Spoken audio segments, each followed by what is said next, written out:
오늘 함께 볼 책의 제목은 아무도 늙지 않는 세상, 라정찬 지음, 세멘파커스에서 23년 12월 25일 발행, 역시 빨리 나온 책입니다.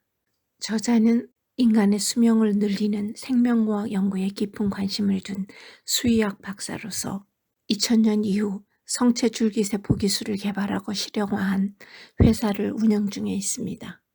이 책을 선택한 이유는 소위 줄기세포 치료라고 하는 것의 현 주소가 무엇인지 알고 싶었습니다.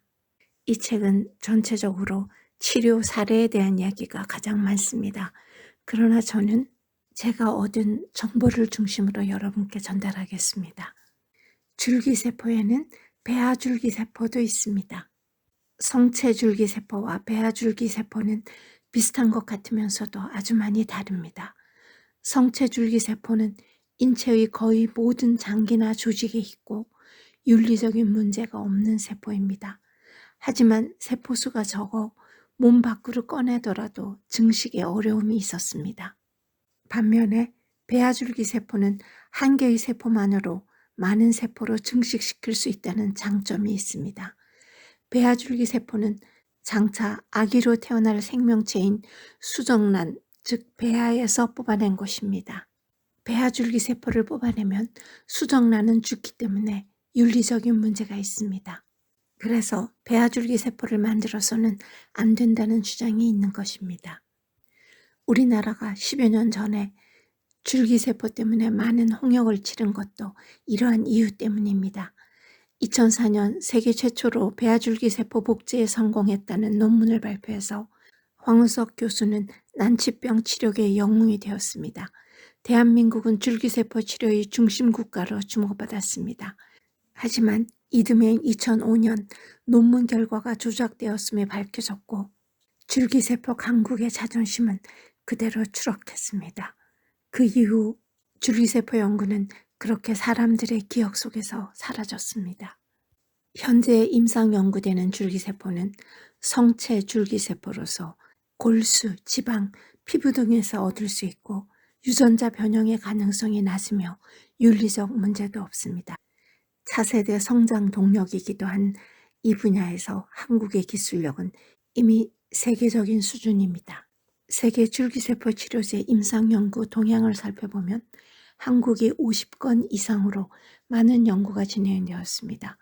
그 중에서도 저희 연구팀은 줄기세포를 통해 일본에서 알츠하이머 치료 승인을 받았습니다.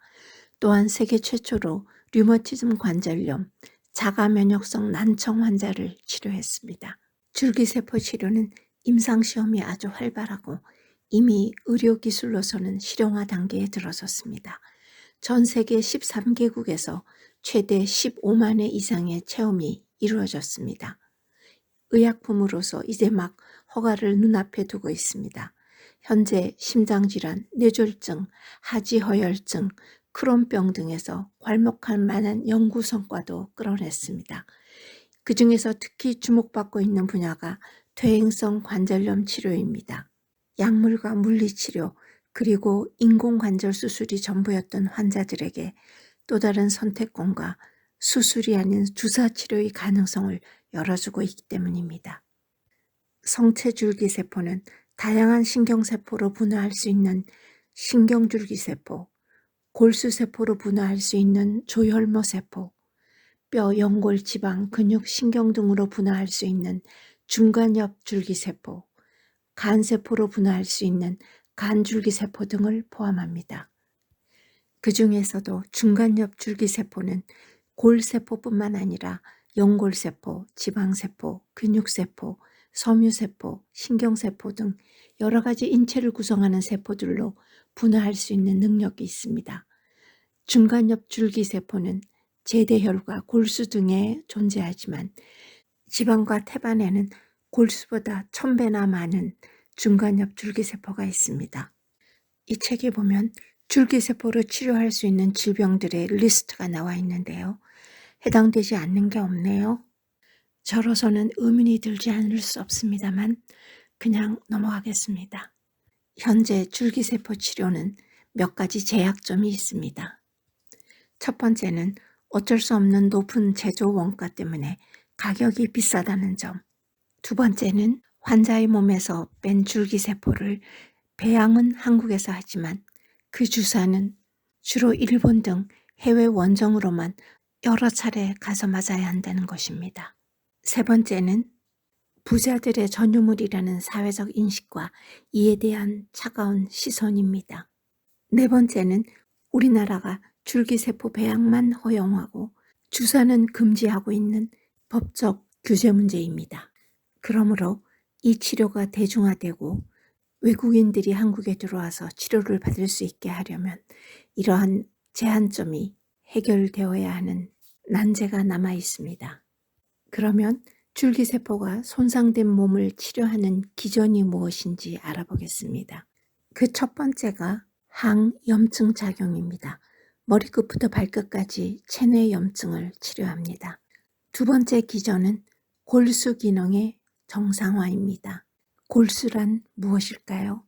골수는 우리 체중의 약 5%를 차지하며 뼛속에 있는 조직입니다. 적혈구, 혈소판, 과립백혈구, 단핵구 등을 만들어내고 골수에 있는 다분화 가능한 줄기세포는 다양한 혈액세포를 만들 수 있으며 림프 성분인 림프구도 생성한다고 합니다. 그런데 최근 국제학술지 네이처를 통해 70세 이후에 급격히 나이 드는 원인이 밝혀졌습니다. 세계에서 가장 큰 유전체학 연구센터인 웰컴 트러스트 생어 연구소 피터 캠벨 박사팀은 신생아부터 노인에 이르기까지 다양한 연령대의 혈액세포를 분석했습니다.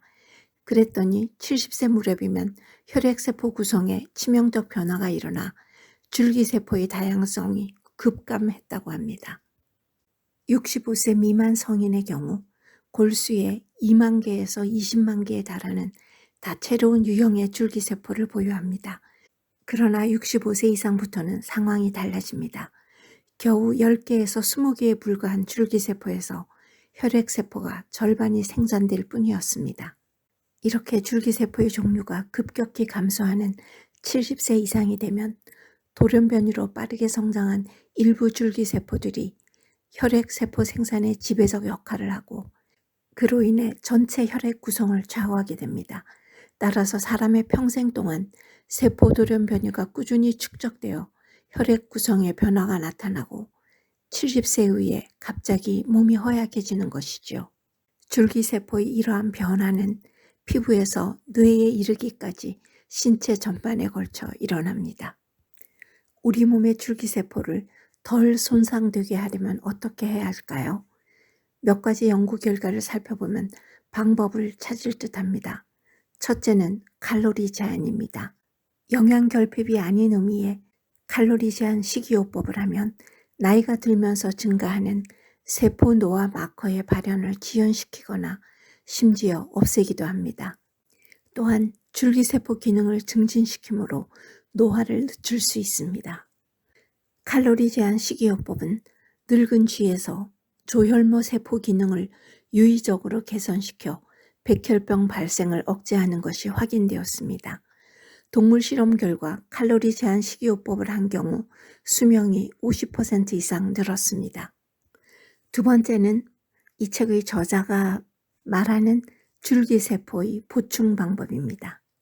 저자는 지방 조직 속 줄기세포에 있는 지방률의 중간엽 줄기세포에 주목한다고 합니다.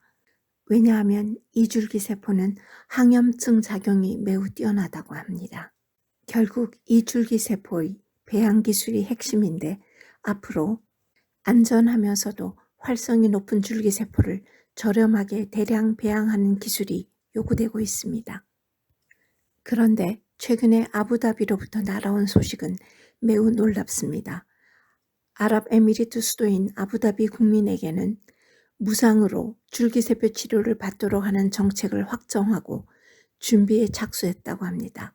대한민국의 줄기세포 기술이 그들에게 사용될 날을 기대합니다. 이 저자는 책의 끝에서 이렇게 말합니다. 제가 연구하는 줄기세포의 미래는 불사조가 되는 것이 아니라 천수를 건강하게 살다가 하늘나라로 가는 세상입니다. 120세까지 질병과 노쇠로 이르지 않고 살기를 소망합니다. 이 책을 읽고 나서 성체 줄기세포에 대한 정보와 그 치료의 현주소에 대한 정보를 알게 되었습니다. 그리고 소망과 기대도 높아졌습니다. 이가피 교수의 신간읽기였습니다. 감사합니다.